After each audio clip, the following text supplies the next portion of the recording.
Ladies and gentlemen, welcome. I ask you all to please rise for the singing of our national anthem as performed by TAPA instructor and performing artist Sarah Azriel.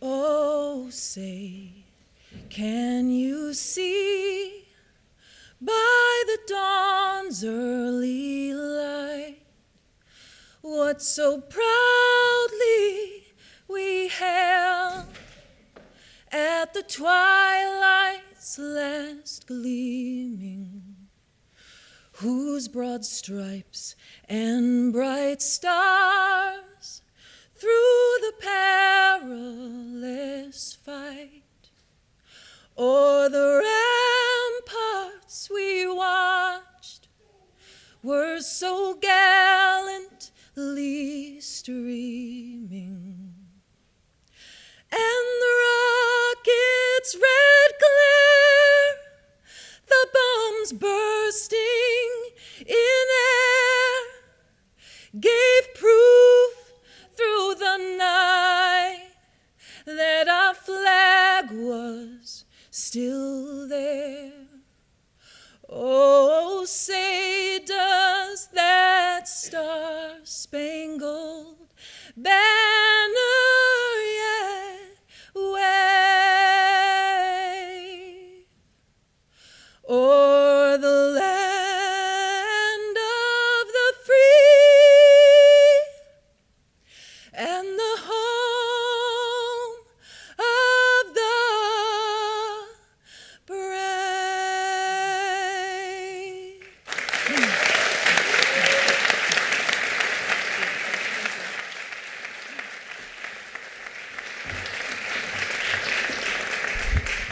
Thank you, Sarah. Good evening. Please remain standing. The head of school says we will all remain standing. Not for the whole thing, I promise.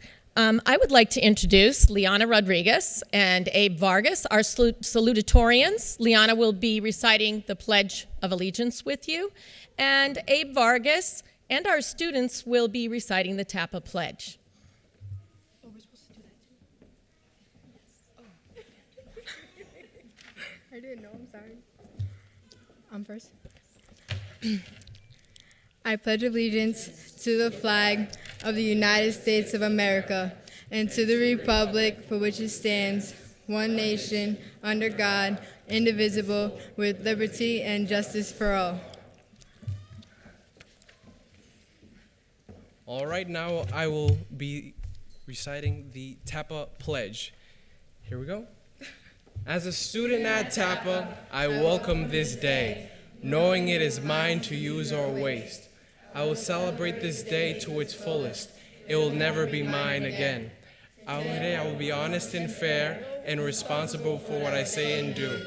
I will try my best. I will follow my dreams. I will make a difference. I am an artist. I am a scholar. I am a star.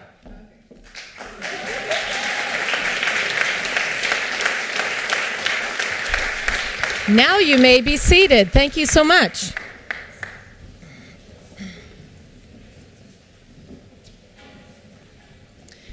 Next, I'd like to introduce our valedictorian, Shady Sadadeth.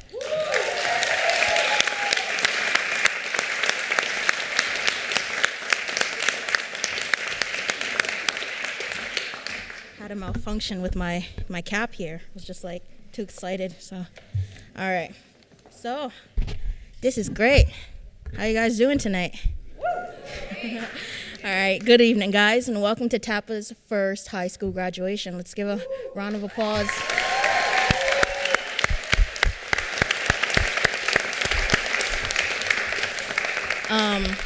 For those who don't know, my name is Shady Saitadeath, and I am 2016's valedictorian. I know speeches can sometimes be boring. I understand that, but I'm going to try to keep it short, so stick with me. I'm going to ask you after. All right. First, I just want to thank my family for coming out tonight. I love you guys, you know.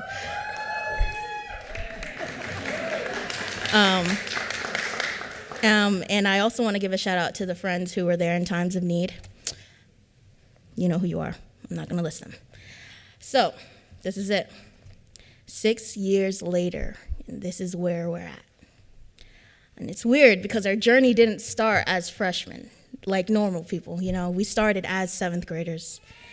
And we weren't a group of people who were trying to find a clique or worried about the next trend. We were us. It's unexplainable. I never thought this day would come simply because I remember yesterday like it was 7th grade. I remember everything. Remember those crazy field trips they just threw at us? Remember that one time they made us walk down to Kennedy Plaza in the cold to go to URI? Remember that? But now, 3 of us are going to URI now, right? There we go. Yeah, there we go.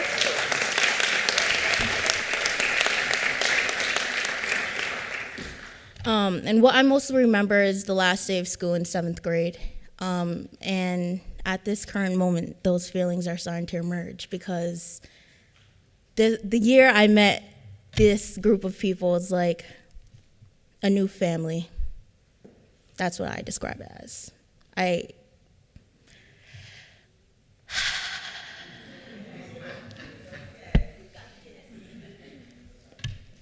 am more than proud of every single one of you guys because we survived high school. We survived the mountain of pimples, the awkward effects of puberty. We survived Miss Patton's class. Yeah. We did. We're true saints. And if you can do that, we can make it in the real world. I'm sure we can all agree that we have come such a long way as artists. The music and theater departments changed so much, and alongside with the film and dance. But we've definitely picked up the slack the following years after freshman year. The work we're all producing in our major set the bars high for students in other grades. And we couldn't have done it without our teachers and everyone who guided us to our dreams and goals, whether it be college or taking a year off to save up for college. And you guys have provided us the resources we needed to ensure the future that we've dreamt of. And I was debating if I should give individual shout-outs, but there would be too many people on the list. He may or may not be here, but I just want to give a big thank you to Steve Olson for being part of the TAPA Foundation.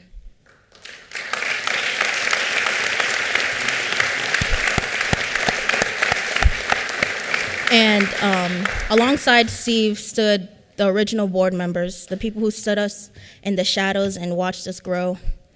Thank you for believing in us and trusting a bunch of kids to start a revolution. Thank you to Mr. David, wherever you are, for pushing me to be the best I can be, and thank you to Miss Azra for helping me get into Berkeley.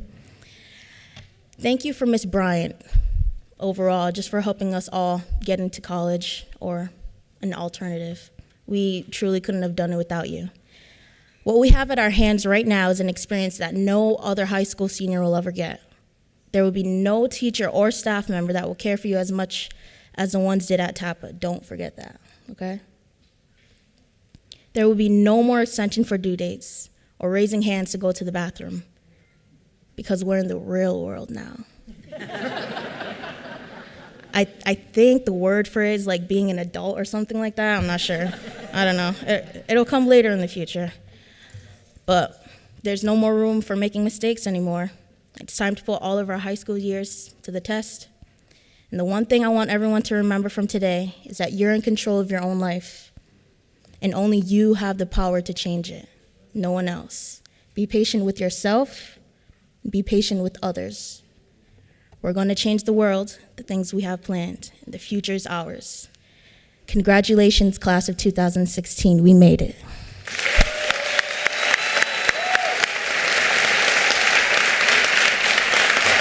Now, Mr. Robio.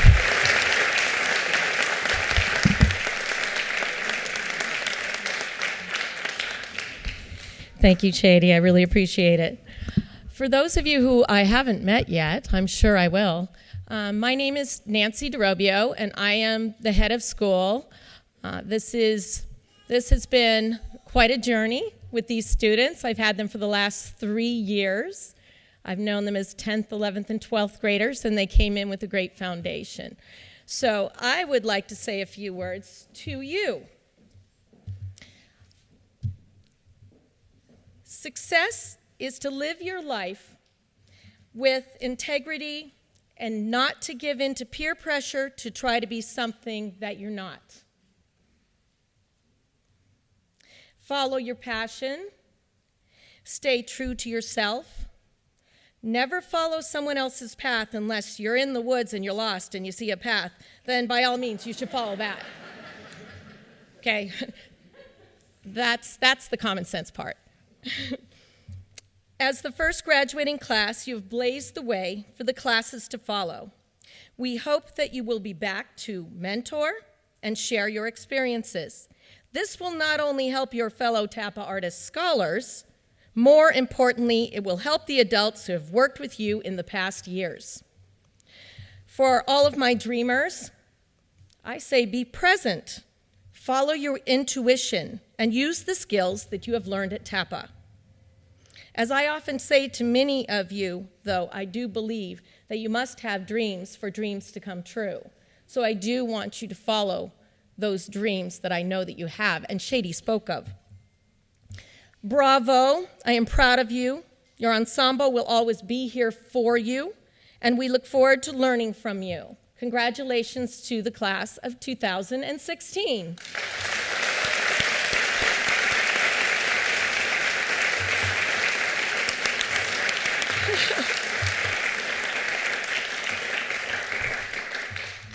Now, we're very blessed today to have two really wonderful keynote speakers.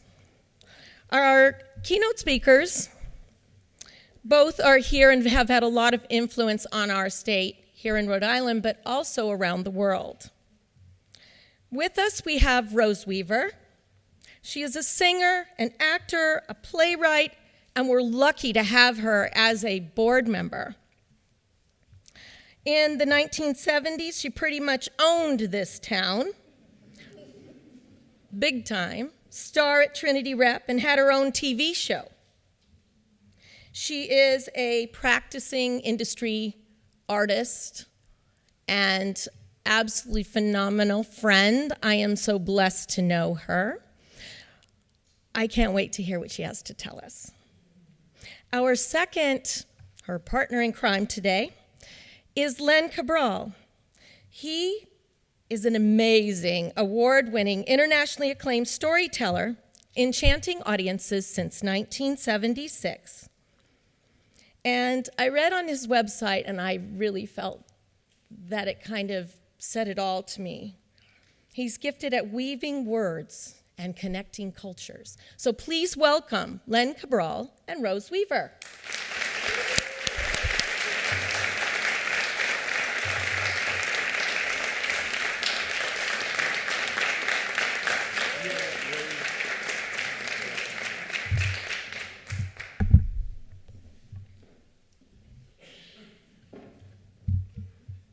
I just have to get my stuff together. Thank goodness we have Wi-Fi in here. Well, hello, class of 2016, my sunflowers. I am so honored to be here. I want to say good evening to head of school, Mrs. DeRobio, all the board members, the teachers, and the staff. Oh, my goodness, and family and friends. It's a joyous occasion, and I am honored. I'm going to greet you with words from my late colleague, Tupac Shakur. He wrote a book called A Rose the rose that grew from concrete. You're familiar with it, right? He says, celebrate life through the music, through the spoken word, through the splatter of color on paper or wood or iron or canvas. But celebrate your life. Celebrate your ability to feel joy and sadness. Celebrate your ability to feel. Only then will we be free to feel. Well, Afeni Shakur's, Tupac's mom, said that there was never, ever a day when Tupac did not appreciate language. The sound and the rhythm of words did not intimidate him. He sought to interpret his world using the visual and linguistic tools available to him. The battle between the discipline of intellect and the ravings of the soul is indeed a fascinating one. Like Shakespeare's to be or not to be, that is the question. Whether 'tis nobler in the mind to suffer the slings and arrows of outrageous fortune, or to take arms against the sea of troubles, and by opposing, end them. Well, we're not ending anything. We're going on. Tupac transformed the world through his art form called rap, and it was big time. Even though there were many who tried to ban rap music in the beginning, would not listen to it even, because in the beginning, it was more about calling people the B word and hoes. But Tupac helped rap and spoken word evolve into truth-telling. And that can be scary. It also can be a lot of fun and educational, like Hamilton on Broadway. Tupac matured, though, into a sensitive, caring, generous man who continued to follow his muse, bringing us all along with him. As you must do, and I must continue to do. I've been asked to address the question, what I have done to transform the world through art. Well, the first thing for me, coming out of Georgia and the cotton fields, because my mama picked cotton and took me with her. First thing for me was to get the best education that I could get. I ended up at Wheaton College in Norton, Massachusetts in 1969. Yes, I am 67 years old, but I don't feel like it. Okay, so I was a minority at Wheaton College, intellectually and financially and racially, but that did not stop me from graduating with some honors and a Bachelor of Fine Arts degree. And the discovery that I loved the performing arts, all the performing arts, the visuals, film and television. I learned everything I could while I was there too. As an artist now, I'm calling myself an actress at that time. I studied acting and tumbling and jazz and ballet dance and singing and fencing, on guard, and I did everything I could to be able to compete and win roles. My career then took off right after college, and as Nancy said, I was taken right into Trinity Repertory Company, but I never stopped learning, and I ended up going to graduate school when I was 48 years old, because I wanted to be able to write about my experiences even more. So I graduated from Brown University with a Master's of Fine Arts at 50. And then, this is my honorary doctorate thing. Got a couple, and they say you're a doctor of life when they start giving you those things, but it was all about volunteering, always doing something in the community as best I could. I used to have a lot more time to volunteer, but I'm still trying to be an artist too, so I give what I can. There's no business like show business, like no business I know. So I wrote plays and told stories about what I believe in. I've given that. What I was upset about. I sang thousands of songs telling the stories about my feelings and trying to touch the hearts of the people in the audience. I went from middle schools to high schools to colleges to share what I was learning. So I didn't want to just keep it to myself, I wanted to share it. And I wrote a short rap song for my show Menopause Mama. Menopause Mama was about women and men going through the change of life because people sometimes don't think about it, and time flies. It flies.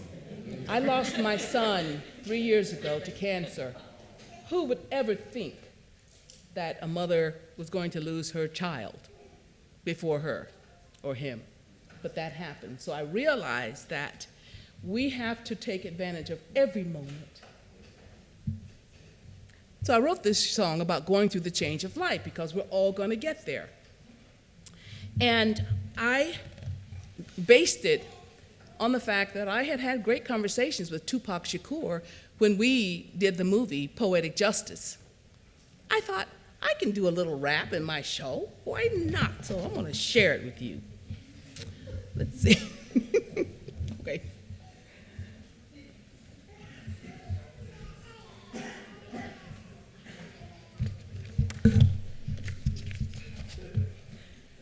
Okay, so I played the aunt, and in Menopause Mama, I play a 13-year-old girl and an older woman and a menopause mama. Here we go.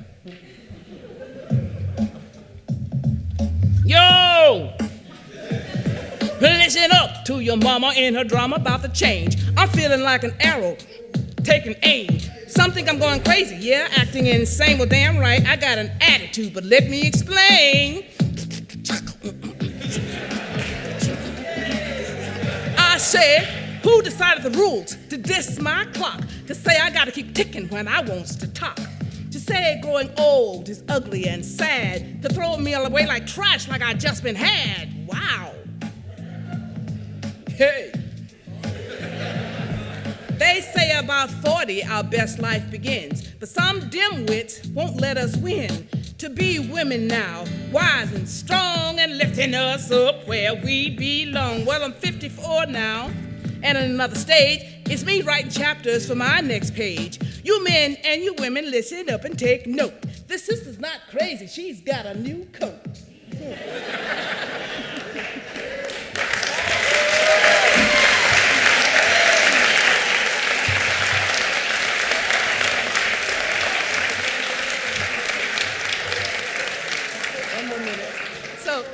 The last thing I want to say is that what can each of you do to transform the world through your art? I want you to remember that life is no rehearsal. You've heard that before, I'm sure. Life is no rehearsal, and neither is your education or your career.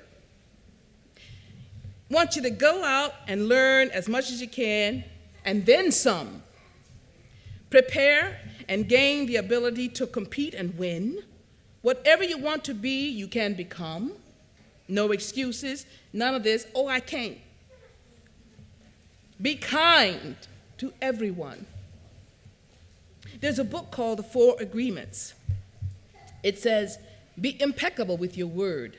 Always keep your word, unless you got a good excuse not to. And whoever you're breaking that promise with, make sure they know. But keep your word. Keeping your word is like gold. Don't take anything personally. I mean, you really have that ability. You don't have to say, oh, she was talking about me. I'm gonna kick her butt. Let all of that stuff go, because it holds you back. Don't make assumptions about anything. Do your research. Don't think, well, I thought he was going to do it. Oh, I thought she was going to do it. Oh, I thought. Never gets done. Make sure you don't assume anything, and make sure that you know what's going on at all times. So, and the last thing I want to say was, To, let me see, I gotta sing this in the right key. To dream the impossible dream, to fight the unbeatable foe, to bear with unbearable sorrow, to run where the brave dare not go, to right the unrightable wrong, and to love pure and chaste from afar, to try when your arms are too weary, to reach the unreachable star.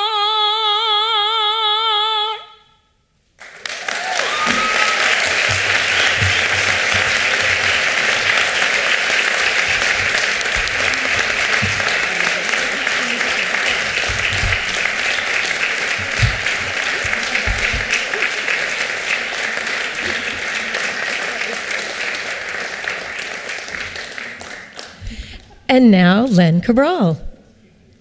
Thank you, Rose. That was wonderful.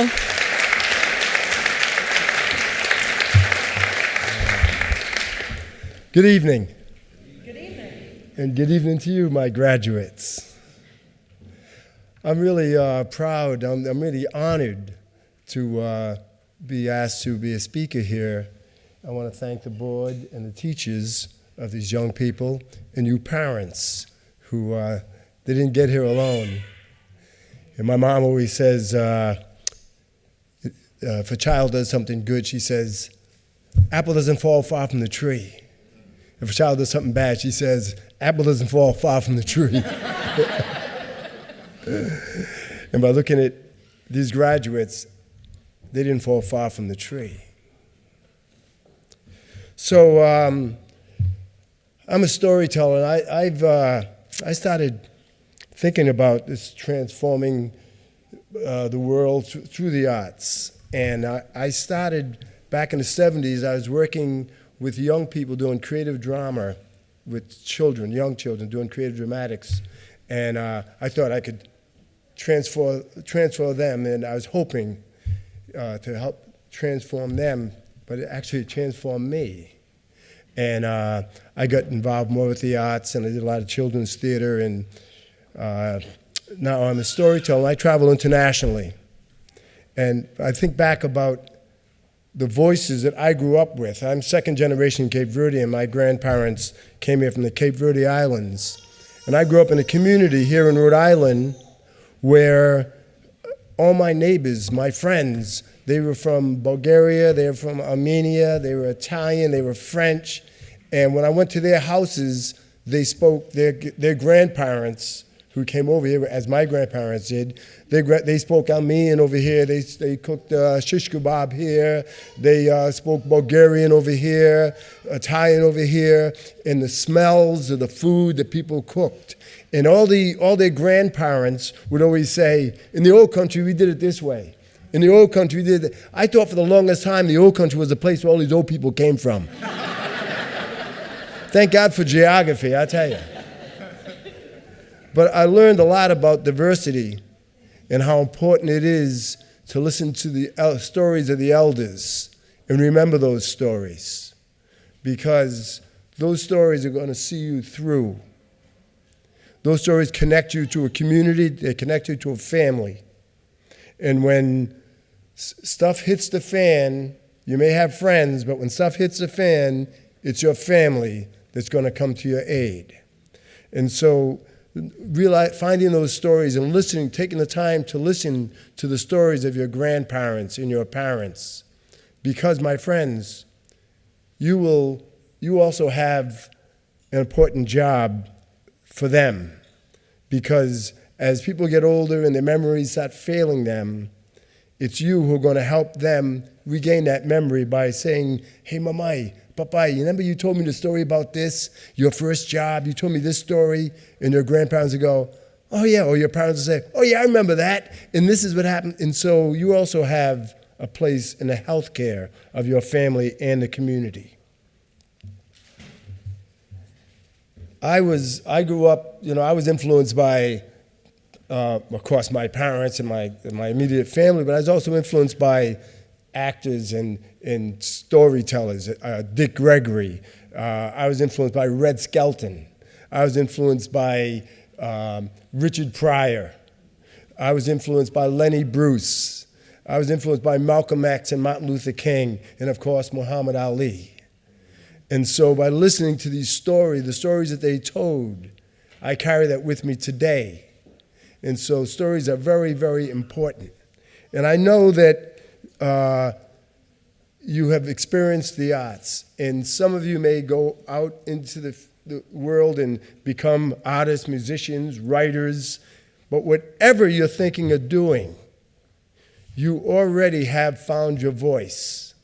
Because whatever you're thinking about doing when you become an adult, you are all going to make your living speaking. Everybody, these young children out here, you are all going to make your living speaking. So when you have an opportunity to recite poetry, to read aloud, to get on a debating club, to be part of an acting troupe, take that, as I know you have. And that's only going to make you a better speaker. And better speakers is what we need in the world today. And clearer thinkers also.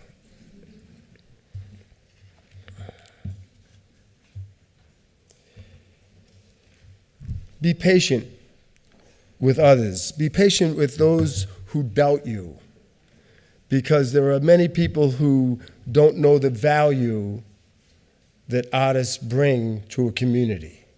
Many people don't know the importance that you are going to offer to young people and your friends and to society. So be patient with those people who aren't familiar with the arts, who think, well, why don't you get a job? Why don't you, is a job? I was growing up, people would say, hey, you want to have a OR at the end of your name, doctor, professor, lawyer. I said, storyteller. And even now, I've been telling stories for over 40 years, and I travel internationally, and people say, oh, they just meet me, and they say, you're a storyteller. I say, yeah, I'm a storyteller. Oh, you tell stories to kids? I'll tell you something. They're called folk tales. We're all folks. We're all folks. They're called folk tales. So when people say, oh, storytelling for kids, No, when I was growing up, if we children are quiet, we could hear the stories. That's what they used to tell us, children to be seen and not heard. Well, if we were quiet, we could hear some of the best stories. When they found out we were there, they'd send us out to play. And so we learn more by listening. There's an African proverb that says we have 2 ears and 1 mouth, which means we should listen twice as much as we should speak. Because that's when we're learning things, when we're listening.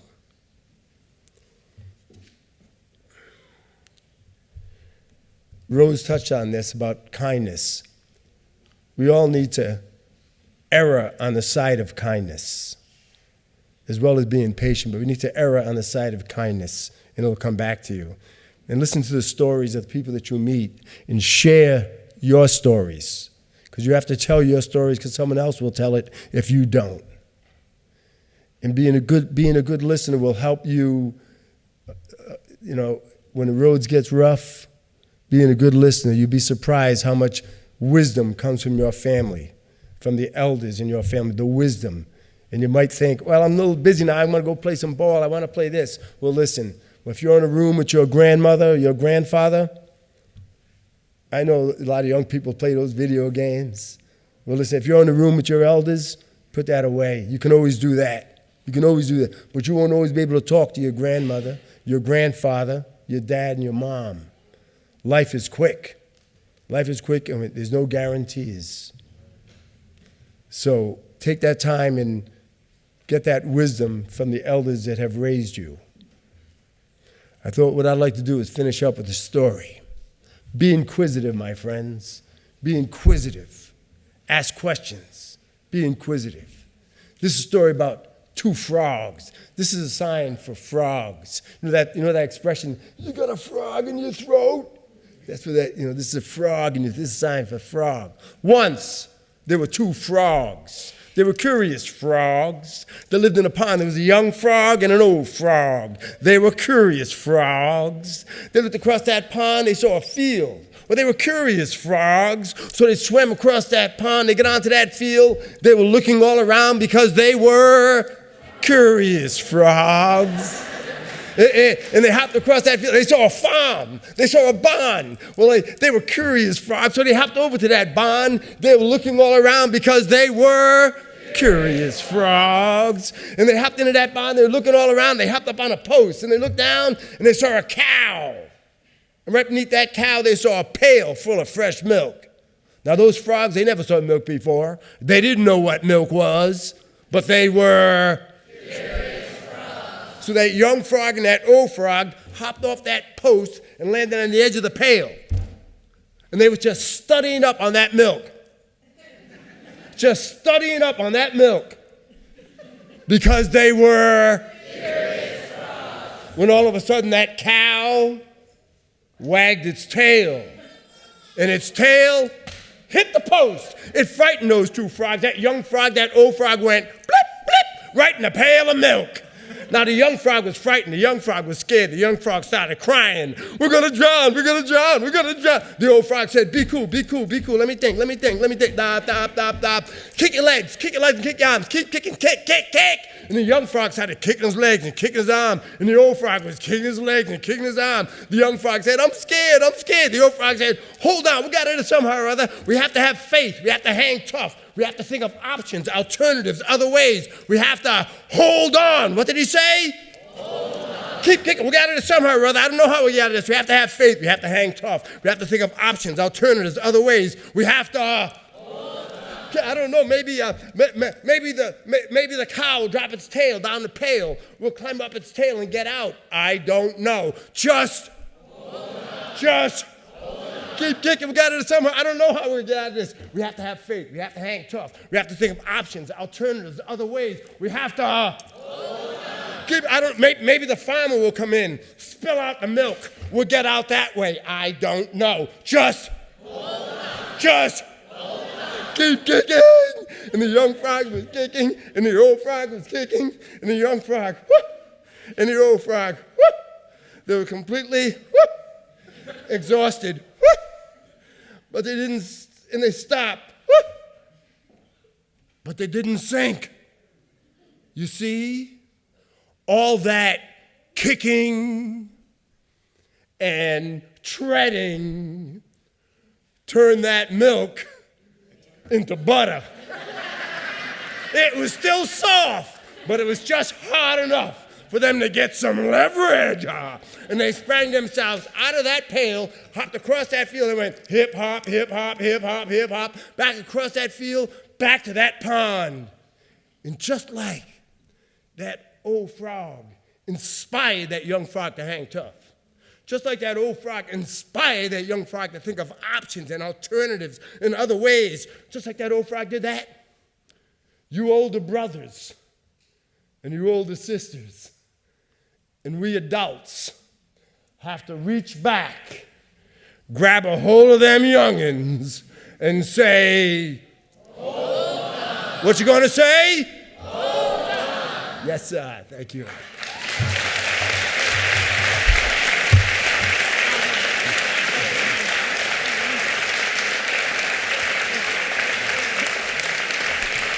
Oh my goodness, that was inspiring. That was fantastic. Thank you so much, Rose and Len. We're fired up now. We're ready to get to the really juicy stuff. But first, I would like to say thank you again for all of you to coming and sharing your children and trusting us as your partners in educating. And thank you to our board members who were able to join us tonight. Really appreciate it. And a big special thank you to our staff and faculty who make this happen every single day in our very long school year and our very long school days and our very long school year and our very long school days.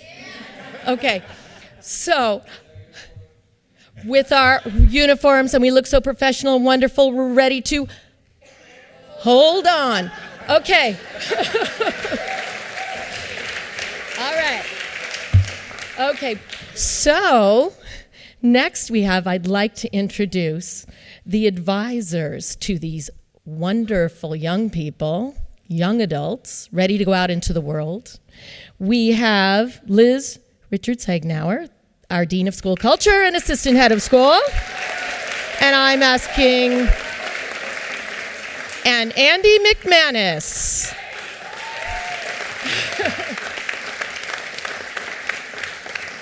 John first. You're first. He cleans up well. That's right, Mr. Q. Man, this hardest acts to follow up of all time. I'm not a professional storyteller, and I don't have a doctorate in life yet. I sat down at these index cards for a really long time. I was supposed to be working, but I was looking at these index cards. And I was trying to craft some sage advice or summarize some sort of key moment, but I figured that Shady would probably touch on most of those key moments anyway, so I didn't need to do that. And in general, I realized that that was an impossible task. I couldn't fit everything that's happened and everything that they've learned and everything that I've learned onto an index card, but I tried. How could I possibly just jot down anything that could state just how proud I am and just how excited I am? Not just of you, but of us. I feel like I've taken this journey with you for the last 6 years. It's unbelievable. I will hold it back. 6 years ago, I got an email from Liz Richards. There was no Hagnauer on it just yet. And I was asked if I'd be interested in interviewing at a brand new charter school with an arts focus. It took me about 5 seconds after walking into that door at a church on Broad Street late at night, and I went to the wrong address at first and just sort of walked up and down Broad Street to know that I was home. What I did not know was that although I was coming on as a teacher that year, I too would take this wild educational journey. I have learned something amazing from every single person that's here, whether it was 6 years ago or whether it was just recently on our senior hikes. I learn from you all every day. They are all artists and have made me a better artist. They are all scholars who made me a smarter, wiser man. You are all stars, and you will continue to shine bright because of what you've learned here at TAPA. Do not allow that light to dim. People will tell you that the arts are weird or that you can't make a career in them. They're wrong. They are very wrong. It is the arts that turned your light on. And it is this ensemble, this quirky little family, that has kept you stars shining in good times and bad. I thank each and every single one of you for what you've taught me, because I was only a teacher for 1 year at the beginning, and I feel like I've been a student for the last 5 years. So thank you all.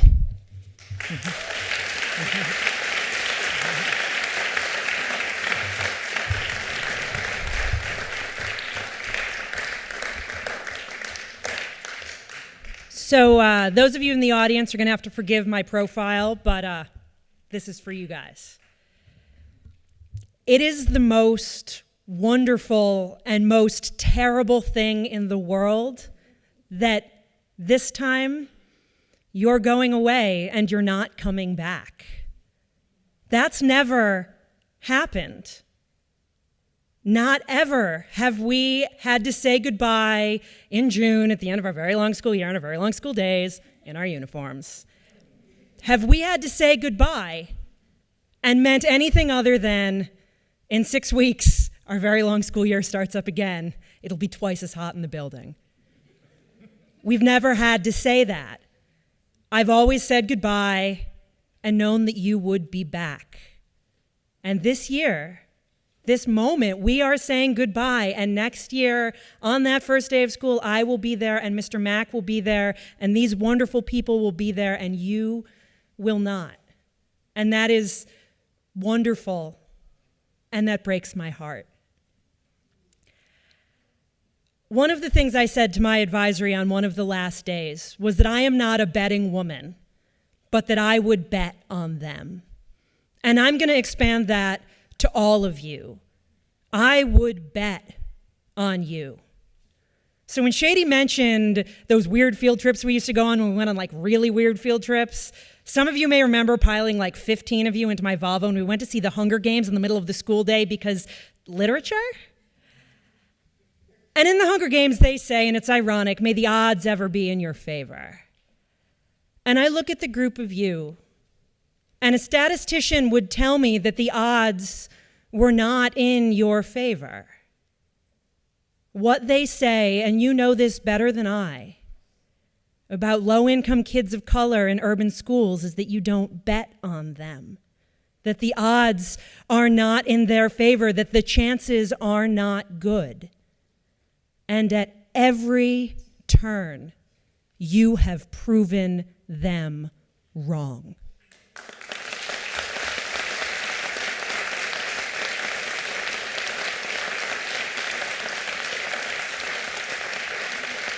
They tell parents, don't take the chance on that weirdo new charter school that's happening in 2 rooms in a church. Who knows what they're going to do with your kids? They say to parents, the odds are not in that school's favor.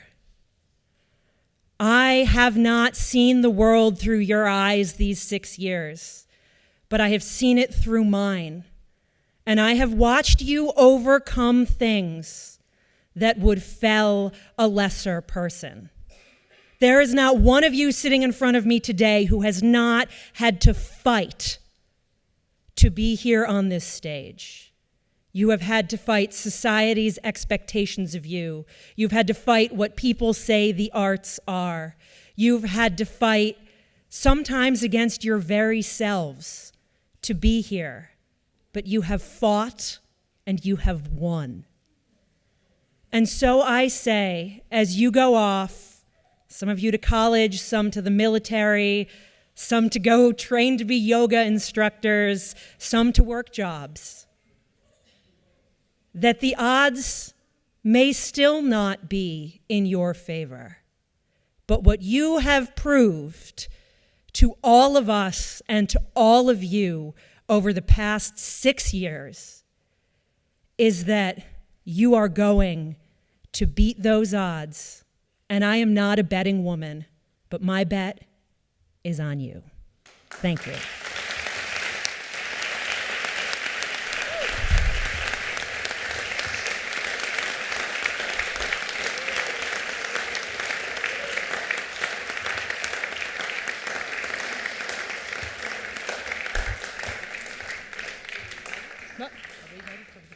Yes. In case you hadn't guessed, I love these guys very much. So now the moment you've all been waiting for, so pull out those cameras, make sure you've got it set to the right kind of recording because we are going to give out our diplomas by arts major. So in order to earn an arts major, these students have spent twice as much time in their arts as they had in any given academic class. They auditioned at the beginning of 8th grade. They did incredible exhibitions at the end of this year. And with this diploma, they are not only high school graduates, but they are artists of the finest order. So to begin, I ask that dance majors please stand.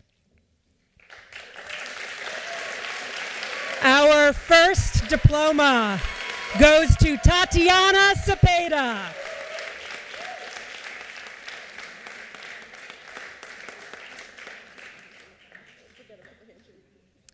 Our next diploma goes to Andy Quijada.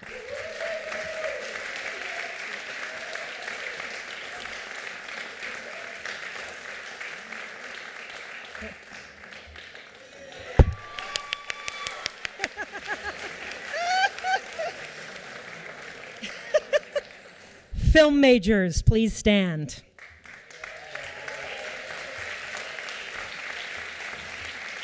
Jason De Los Santos.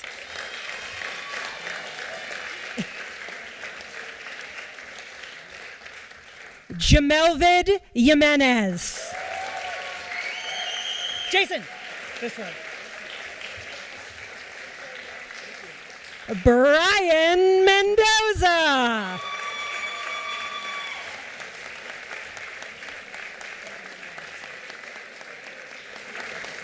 Preston Powell.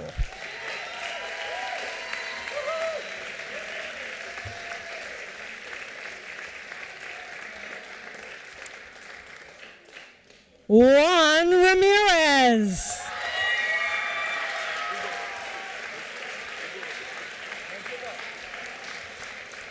Brian Rivas.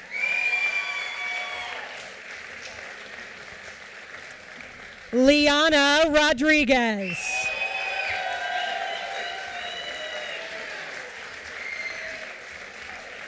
Abismael Vargas.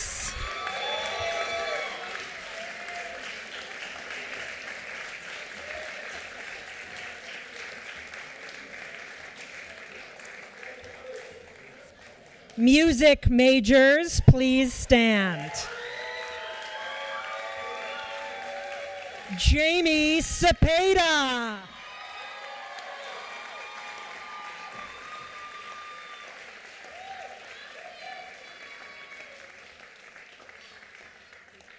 Angela Cooper.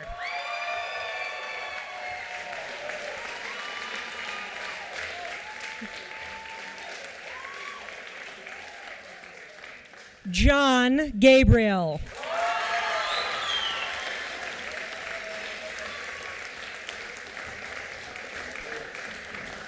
Jessica Michiko.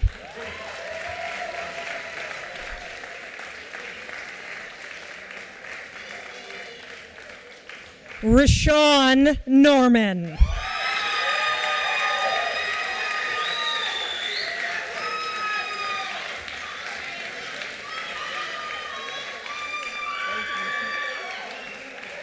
Orianda Rodriguez.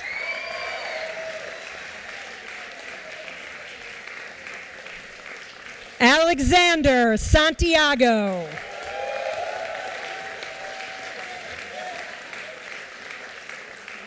Shady Satadeth.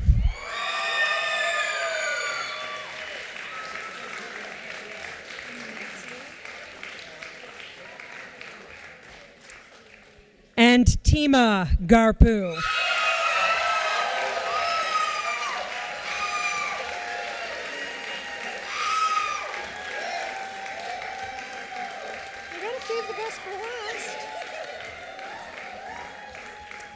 Would my theater majors please stand? Angel Gabriel.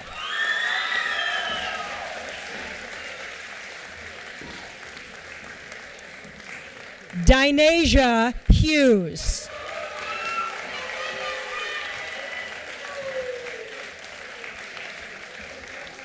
Kaishan Smith.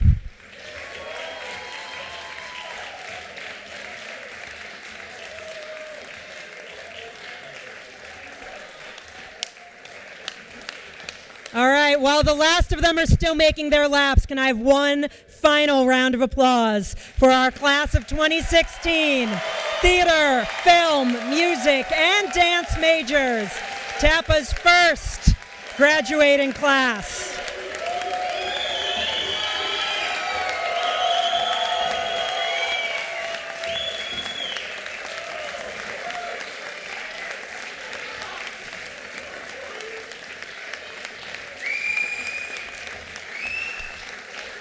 All right, thank you. Please be seated. Before we wrap up this night, before I tell these guys for the last time, go away, I love you, don't die. I usually add no babies, but they're high school graduates now, so that's up to them. Before I announce that for the final time, our board president emeritus and school founder, the woman without whom none of us would be here, and the very first person to say, screw the odds, these kids deserve this school, I'd like to ask Dr. Joyce Stevos to join us for some closing words.